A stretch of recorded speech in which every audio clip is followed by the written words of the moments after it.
This is the Global News on Atlantic Television Network. First, the headlines.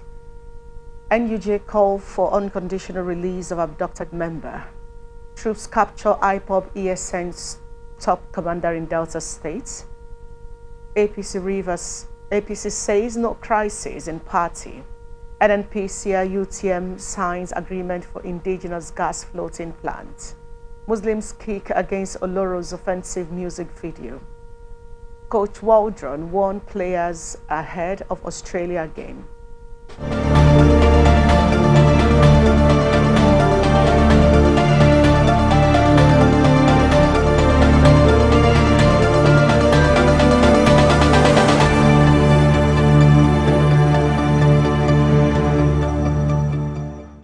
For joining us on the Global News tonight, here is a bulletin in full. The Nigerian Union of Journalists of Rivers State Council has raised the alarm over the kidnap of its member, Mrs. Priestbar Anthony Wokocha, and called on security agencies to ensure her immediate rescue. In a statement jointly signed by the chairman Stanley Job, Stanley, and Secretary Ike Wigodo, NUJ condemned the alleged kidnap as describing it as inhuman, wicked and insensitive, especially against a journalist working for the good of the society. The union was informed that Mrs. Wokocha, who is the director of news of Rivers State Broadcasting Corporation, was allegedly whisked away on Friday night by gunmen suspected to be kidnappers. She was abducted at a gunpoint at about 8 p.m. after close of work along Oginigba Elelewo Bridge leading to Old Slaughter Market in Obiakpo, local government area of Rivers State. The statement therefore urged the security agencies in the state to ensure the unconditional rescue of Mrs. Wokocha to enable her reunite with her family and continue her service to the society. The union also charged the security agencies to ensure the arrest of Wokocha's abductors and bring them to book to serve as a deterrent to other criminals in the state.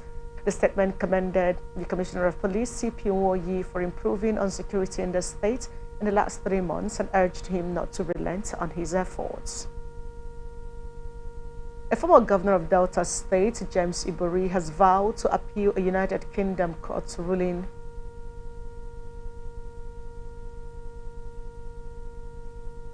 Troops of the Nigerian Army 63 Brigade garrison under 6th Division and the Department of State Services in a sustained effort to rid Nigeria of criminality on Saturday destroyed an enclave of the proscribed indigenous people of Biafra Eastern Security Network at Asaba, Delta State. While conducting a clearance operation, the troops raided a fortified enclave located in the middle of a forested high ground in the early hours of the day. Director of Army Public Relations, Brigadier General Onyema Nwachukwu, said the gallant troops overpowered the IPOB fighters in the exchange of fire that followed the encounter, compelling them to abandon their hideouts in this array. The Chief of Army Staff, Major General Tarid Alagbacha, has commended the troops and other security agencies for their efforts in the ongoing operations and has charged them to sustain the momentum to restore sanity in the region. In an effort to avert a breach of peace following a leadership crisis, the Umeri Royal Cabinet in Anambra East local government area of Anambra State has set up a reconciliation committee to meet with the President General of Umeri General Assembly, Ambassador John Mechie. It also condemned what it described as an attempt by a few executive members of the Umeri General Assembly to cause division in the community. Rising from an emergency meeting in Umeri, the Umeri Royal Cabinet said it had waded into the matter and taken some decision to bring lasting peace to the community. A communique signed by Princess Ngozi Okoye Adibo, Secretary, Umeri Royal Cabinet, said the factional UGA executive acted illegally by passing a vote of no confidence on the President General of Umeri General Assembly, Ambassador John Mechie, without consultation. It also frowned at media attacks on Mechie and Igwe Bennett Emeka and warned perpetrators to stop such activities, saying there may be legal action against any person that repeats search. Consequently, a 4-man committee was set up to meet with Mechie to find lasting peace in the community. 63 chieftains of the opposition People's Democratic Party in Idanre, local government area of Ondo State, defected to the ruling All Progressive Congress. The defectors include the chairman PDP Elders Forum in the locality, Idowu Akinseye, former special advisor to former Governor Olusegun Mimiko Marcus Adoti, Lad Owoseni, former chairman Timber Finishers, Brigadier Omogbemi, Chief Banji Kuroloja, former personal secretary to the late Chief Obafemi Awolowo, Chief Korede Duyu, and Professor John Jejela, amongst others. Jejela, who spoke out into the APC, Jejela said their defection to the ruling party would boost the strength of the APC next local government and governorship election. Ondo chairman of the APC, engineer Ade Adetimehin, who received the defectors, said they were politicians who always ensured victory for the PDP during elections. Adetimehin said the APC would henceforth win in all elections in Idandre and its environs. The Lagos Water Corporation has issued the residents of its commitment has assured, the residents of its commitment toward provision of potable water supply to every home in the state. The LWC Managing Director, Engineer Mukhtar Tijani, said this in a statement through the Executive Director Operations, Engineer Helen Taiwo. Tijani gave the assurance to the residents at the just concluded Lagos Urban Water and Sanitation Hygiene Wrap-Up event. He stressed that the Lagos State Wash Hand started on a good stand by bringing drivers of water projects together to discuss, assess, and fully participate on the activities of the Lagos Wash for the past weeks. Tijani added that as leaders, it was one of their responsibilities to encourage people to work for results, as he believed in his team being experienced in their various fields. He added that the LWC was brainstorming toward considering the reintroduction of performance implementation program as part of the strategies for improved service delivery and revenue generation. Tijani said this would help to accelerate the provision and delivery of water supply in the state while improving revenue generation of the corporation. The Benue State Governor, Reverend Father Hyacinth Alia, says his administration has saved 1.2 billion naira following the recent staff verification exercise conducted on civil servants. The governor made the disclosure during an extraordinary stakeholders meeting of the ruling All Progressive Congress in the state. You recall that the state government had on Thursday revealed that about 2,500 ghost workers were uncovered across the 23 local government areas of the state. While speaking during the meeting, the governor stated that after successfully conducting the first phase of the verification exercise, some fraudulent acts were identified and eliminated from the state payroll. He said from that, what used to go to ghost schools and ghost workers, which stood at 1.6 billion naira, government has brought it down to 800 million naira. He further announced that the teachers whose 2-month salaries were being delayed as a result of the audit have started receiving alerts of their salaries. The Chief of Army Staff, Major General Taoreed Lagbaja, has inaugurated a special operation code named Operation Hakorin Damisa the 6th to tackle insecurity in Plateau State. Lagbaja inaugurated the special operation on Saturday in Mangu local government area of Plateau State. The Chief of Army Staff explained that the special operation was aimed at tackling the ongoing security challenges within Mangu and environs. He charged troops of the Special Force to respond to all these stress calls and work with other security agencies to end all forms of insecurity in the area. The Chief of Army Staff also charged the troops to be professional and guided by the rules of engagement during the operation. He warned that any soldier found wanting would not be spared. Lagbaja, who promised to address challenges of troops in war fronts, and his leadership was said his leadership was determined to restore peace and security to all troubled areas in the country. He called on residents of Mangu to cooperate with the military and other security agencies by providing timely information for prompt response. Lagbaja appealed to the stakeholders to preach peace at all times, stressing that peace and security was key to national development. The Kaduna State Governor Uba Sani has described the proposed cash transfer policy of the federal government as a scam. The Tinubu administration had earlier proposed to transfer 8,000 naira to 12 million Nigerian households for 6 months to cushion the effect of the removal of petrol subsidy. The plan was later shelved after criticism from Nigerians. Sani, the governor of Kaduna State, Sani, while speaking in an interview, said there is no accurate database of those that will benefit from the program. The governor, however, noted that the government should first ensure that the financially excluded individuals, especially in the Northwest, are taken care of and brought into the financial system before implementing the cash transfer program. The Taraba State Command of the Nigerian Police Force Command said numbered 40 were said to have launched attacks on a warehouse belonging to one Jugulede in the early hours of Saturday. Apart from the warehouse, several shops and offices were also confirmed to have been attacked by the rampaging hoodlums. Among stores and offices observed to have been attacked by them include the Media House, which is located along Malam Joda Road in Jalingo Metropolis. The office of the Maize Farmers Association of Nigeria, Taraba State chapter, was also observed to have not been spared by the hoodlums, whom our reporter learned their actions were tied to the apron string of the present economic predicament necessitated by the removal of petrol subsidy. While confirming the command's public relations officer, Abdullahi Usman, said the distress call was received by the command at about were going about breaking warehouses and stores in the state capital. According to the PPRO, the attackers were armed with weapons such as guns, iron rods, cutlasses, and broke into the warehouse and made away with several goods. He said food items, computers, electronics, chemicals, and paint were stolen by the hoodlums. Troops of Operation Hadarin Dajo, deployed at Forward Operation Base Faru Maradun local government area of Zamfara State, have neutralized the 4 bandits in Babuzu community. It was gathered that on receiving credible information, the troops mobilized to the scene and engaged the terrorists in a fierce battle, which resulted in neutralizing the 4 bandits, while others escaped with various degrees of injuries.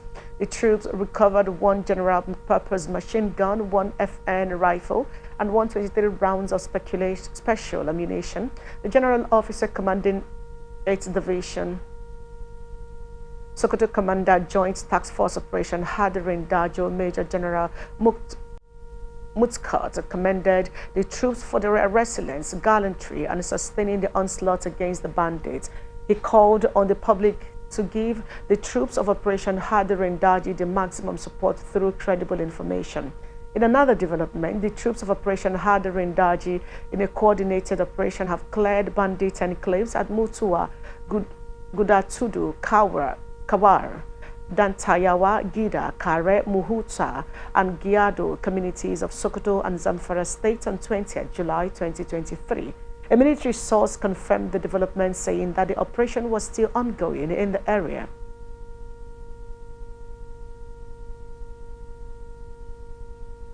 The UNESCO Read and Earn Federation has proposed solutions for food availability following the federal government's declaration of a state of emergency on food security.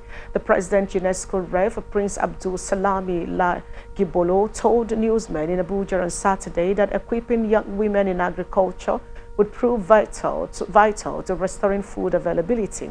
Recall that President Bola Tinubu on July 13th declared a state of emergency on food security due to the inflation in food items in the market caused by insecurity in Northeast, Northwest, and Southeast.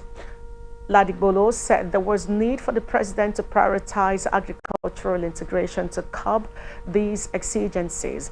He said that women played a pivotal role in agricultural integration, which could make it possible for the country to achieve zero hunger. According to him, the Food and Agriculture Organization estimates that women comprise 43% of the global agricultural workforces. Ladibolo therefore said that as an organization collaborating with the government, it had introduced an agricultural initiative to stem the shortcomings of low food supplies in the country. The All Progressives Congress says the resignation of its national chairman and national secretary does not mean it is in a crisis. It also faulted rumors that the agitation for their successors had deepened the crisis, insisting that the ruling party is solid and united.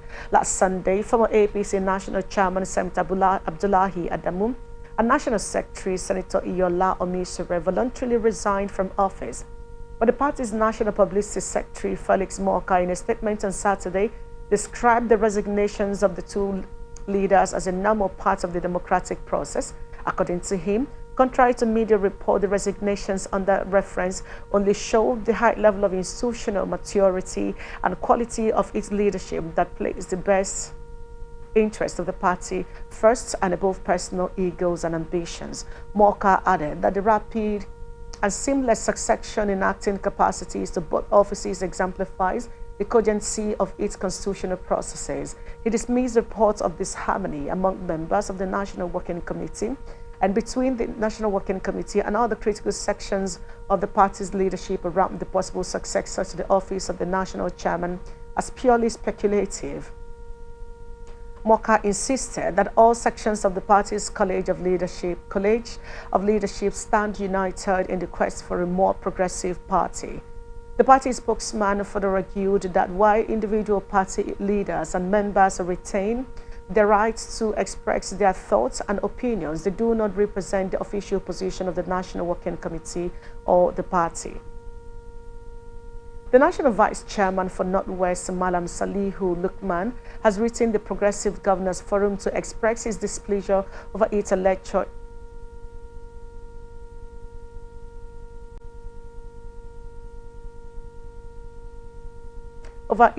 choice of former Kano Governor Dr. Abdullahi Ganduje to replace Senator Abdullahi Adamu as National Chairman of the All Progressive Congress.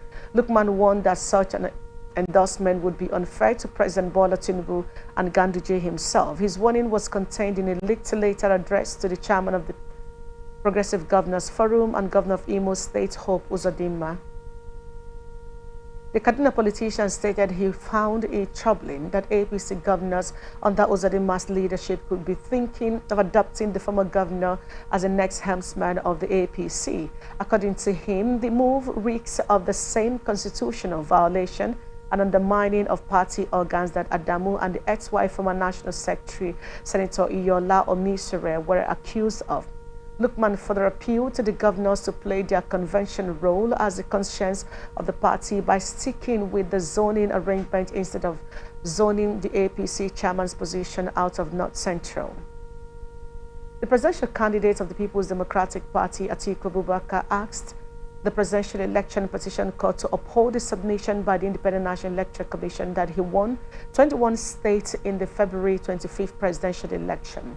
Atiku Abubakar made the request in his final written address in support of his joint petition with the PDP by challenging the declaration of Bola Ahmed Tinubu as winner of this presidential election. In the address filed by his lead counsel, Chris Uche, Atiku Abubakar said INEC's assertion that he won in 21 states of the Federation was neither disputed, retracted, debunked, nor claimed to be an error through the proceedings of the court so far. The former vice president said INEC, which in its averment claimed that he won 21 states and did not rebut the assertion throughout the proceedings, the court should proceed to uphold the declaration. Atiku Abubakar then urged the court to uphold the assertion of INEC in the process and declare him winner of the February 25th presidential election. Trends in economic and financial crimes keeps evolving. The Economic and Financial Crimes Commission says it will continue to put a fierce battle against to prevent them through sensitization and enforcement. The acting executive chairman of the commission, Abdul Karim Chuko, said this at passing out ceremony of the EFCC Detective Superintendent Cadet Course 9 at the EFCC Academy, Karu, Abuja. Chuko, in his address, told the graduating cadets that the commission is reorganizing and re-strategizing as a way of self-appraisal and repositioning the commission for zero tolerance for corruption, indiscipline, and corruption, saying that any unwanted act of such will not be taken lightly. He also charged the 318 graduating cadet officers to be patriotic in strengthening the war against corruption in Nigeria. Your passing out today and joining the ranks of the Commission is coming at a time we are consolidating on the efforts of several years of battling corruption and other economic and financial crimes.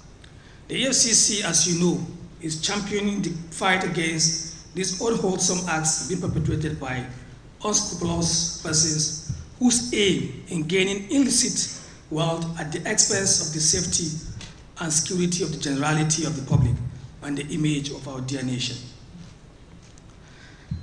The trends in economic and financial crimes keeps evolving, and the EFCC must continue to put up a fierce battle against them by prevention through sensitization, enforcement, to serve as a deterrence. The EFCC is presently reorganizing and strategizing as a way of self-appraisal and repositioning. Let me reiterate that the Commission has zero tolerance for corruption. Also speaking, the commandant of the EFCC Academy, Ayo Olowunihi, urged the 318 graduates to put into practice what they have learned, into use and remain truthful in their dealings and be guided by truth throughout their career. It will not put us under. I remain your guardian angel. Wherever you go to as you leave my academy today, be sure that I am right by your side.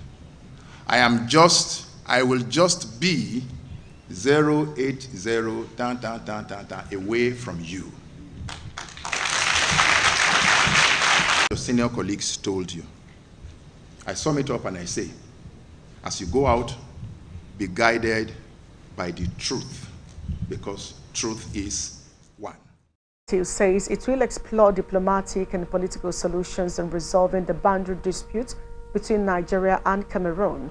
This, according to the committee, would address the plight of the citizens in Danare and Biajua communities who are bent on remaining with their kin and kins in the country as a result of the judgment of the International Court of Justice between Nigeria and neighboring Cameroon. The chairman of the ad hoc committee on international boundary dispute between Nigeria and Cameroon, Honorable Benny La, along with other members of the committee who made this known at the investigative hearing of the committee, expressed displeasure that it would be inhumane to allow the affected communities lose their preferred nationality and express readiness to meet top government functionaries, including Minister of Justice and Attorney General of the Federation, to achieve the objective.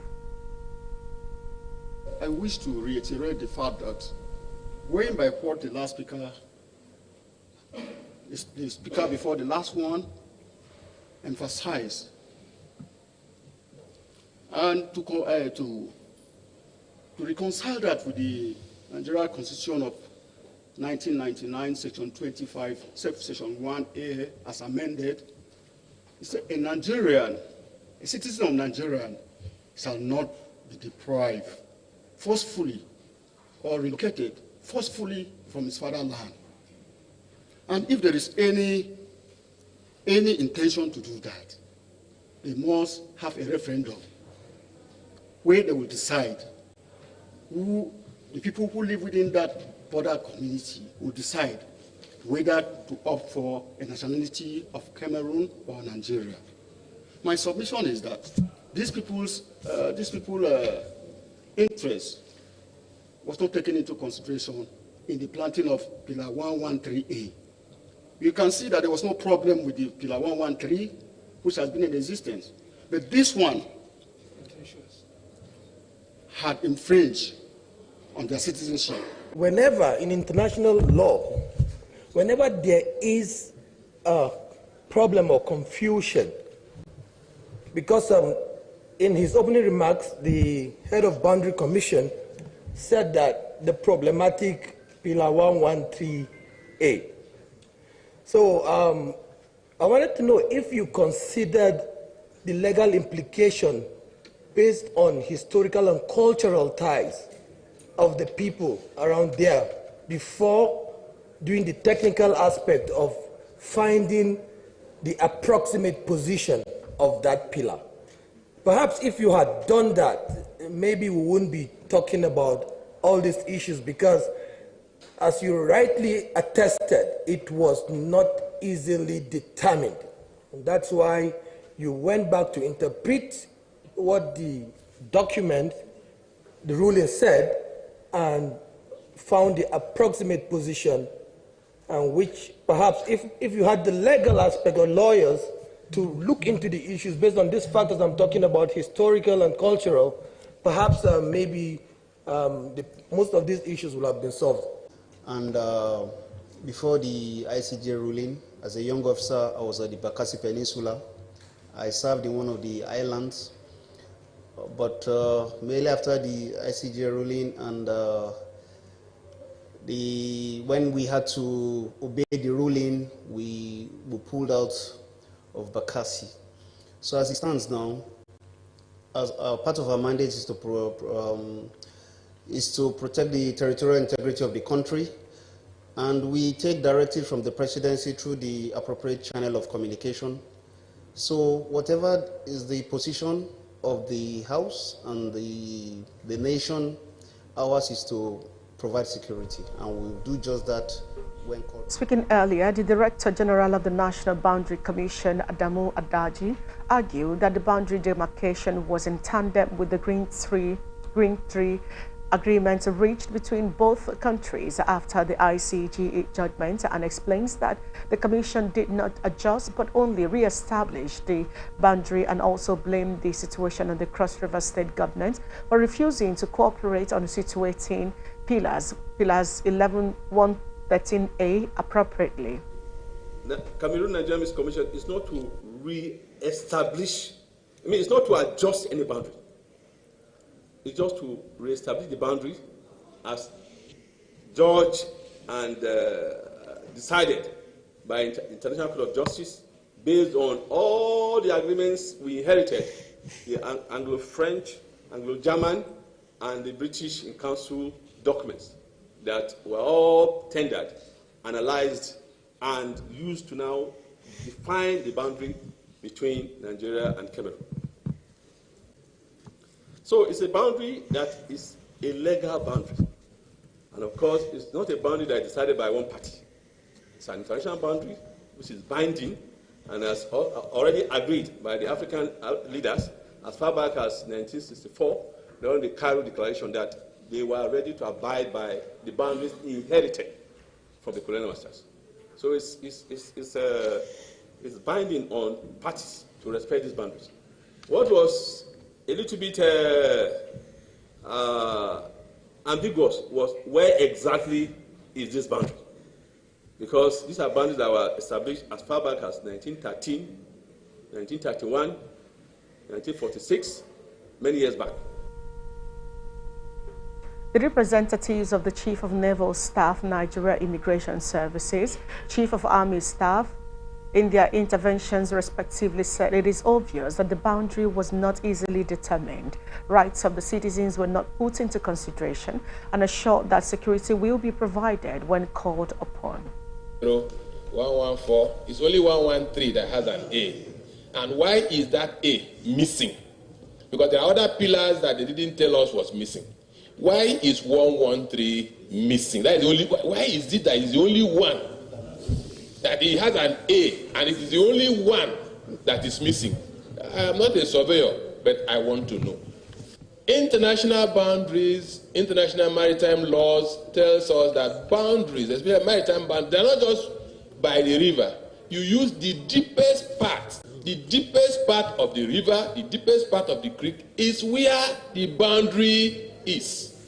But if there is anything different from what international understanding says, then we need to know more. How many boundaries are straight lines? If for whatever reason mistakes, we should be gracious enough to admit that we have made a mistake. How would you feel? So from that human rights angle, there has to be a way. Yes, these technocrats are doing their job as technocrats. We don't dispute that.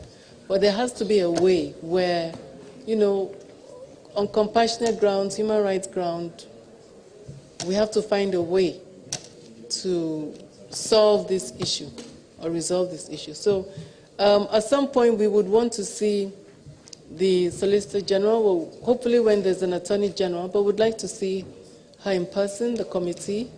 We'll have another briefing. A member of House of Representatives from Cross River State, as well as a member of the Danare community, Comrade Mfam Mbia Asu, accused the Nigerian government of wanting to forcefully cede their land to Cameroon because they are of the minority clan. He said Pillar 113A has never been located and commended the ad hoc committee for the meeting.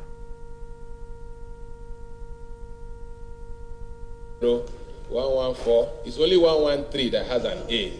And why is that A missing? Because there are other pillars that they didn't tell us was missing. Why is 113 missing? That is the only. Why is it that is the only one that it has an A and it is the only one that is missing? I am not a surveyor, but I want to know.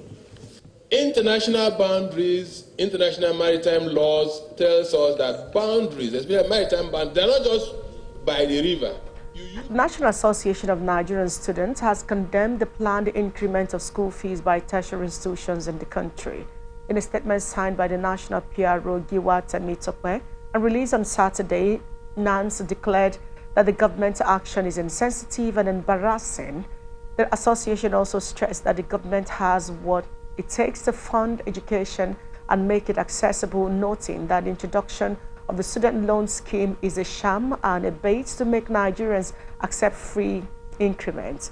The association stated that there is no justification for an increase in school fees across tertiary institutions and unity schools. It demanded that the increase in school fees should be suspended, adding that those who have implemented the policy should reverse it immediately. NANS also called on Nigerian students to prepare for an all-round protest until the federal government reverse this policy, similar to the one during the prolonged ASU strike. You're still watching the Global News on Atlantic Television Network. We'll be back to you after the break. Hey, welcome to the StarTimes 35th anniversary celebration. To say thank you to every StarTimes family for being an integral part of our journey, StarTimes has decided to give you a price slash on decoders. Yes, we are slashing the price of our antenna decoder from 8,900 naira to 7,500 naira and the dish decoder from 13,300 naira to 9,900 naira. But that's not all. Existing subscribers can recharge for 2 months on their current bouquet and get upgraded to the next higher bouquet. And if you recharge on the classic or super bouquet, you'll receive a fantastic reward of extra 15 days of free viewing. You can enjoy our top local and international content. So, what are you waiting for? Quickly, visit any StarTimes outlet around you to recharge or buy your decoder between June 12th to August 31st to enjoy this fabulous offer. Wow! Yay! Let the celebration begin! StarTimes. Entertain your family.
Welcome back to the Global News, and here is the rest of our stories. A sociocultural advocacy group in Rivers State, the Iwunrohan Progressive Organization, congratulates President Bola Tinubu in his electoral victory as the President of the Federal Republic of Nigeria. The group gave the congratulatory message in an open letter jointly signed by the President Oliver Bombs, the Secretary Onyeche Woforum Igwe respectively. The letter noted that Tinubu's victory demonstrates the trust and confidence of Nigerians and indeed the Iwun Rohan Ikwere people in Rivers State have in him. The statement stressed that the Iwun Rohan Progressive Organization, the largest ethnic group in Rivers State, massively gave their votes in support of President Bola Tinubu during the just concluded presidential election. However,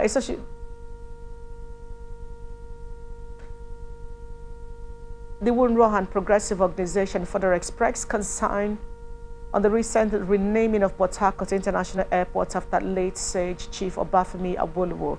According to the group, while it recognizes the immense contributions of Chief Obafemi Awolowo to the development of Nigeria, the intention to immortalize his name as a national ancestor, they believe it would be most appropriate to rename the airport after Dr.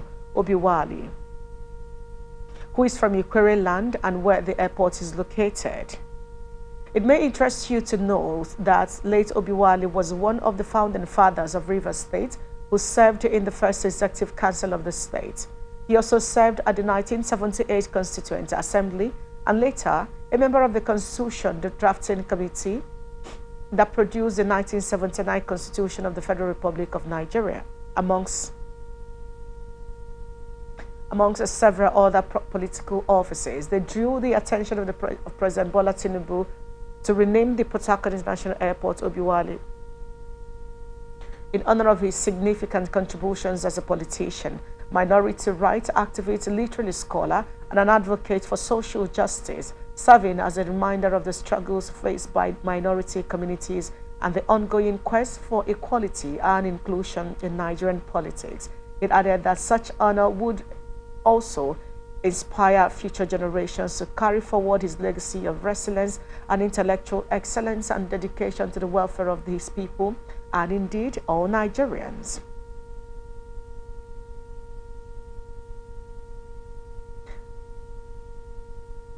The Nigerian National Petroleum Company Limited has signed an agreement for the construction of the Nigeria's first floating liquefied natural gas project. The project will, among other benefits, enable the NNPC acquire 20% of the UTM's floating liquefied natural gas limited.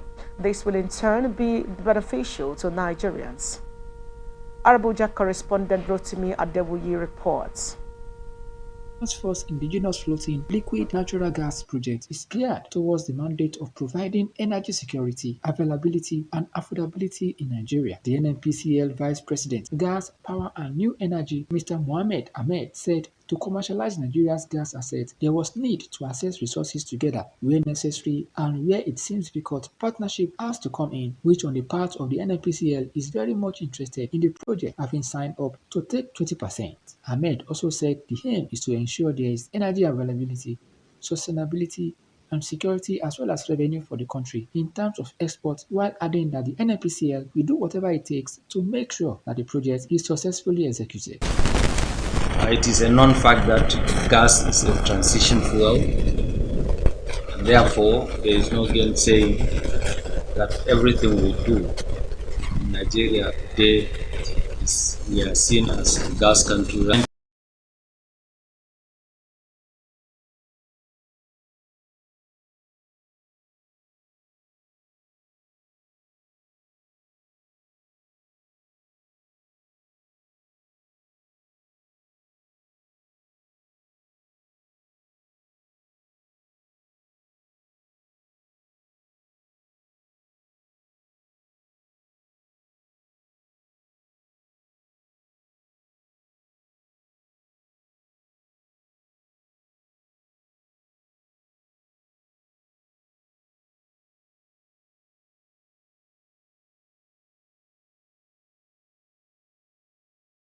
On Atlantic Television Network Global News, African Development Fund, the concessional lending arm for the African Development Bank Group, has approved $16 million for the creation of a youth entrepreneurship investment bank in Liberia.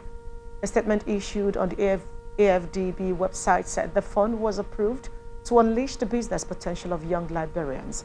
According to the AFDB Group Country Manager for Liberia, Benedict Kanu, approximately $16 million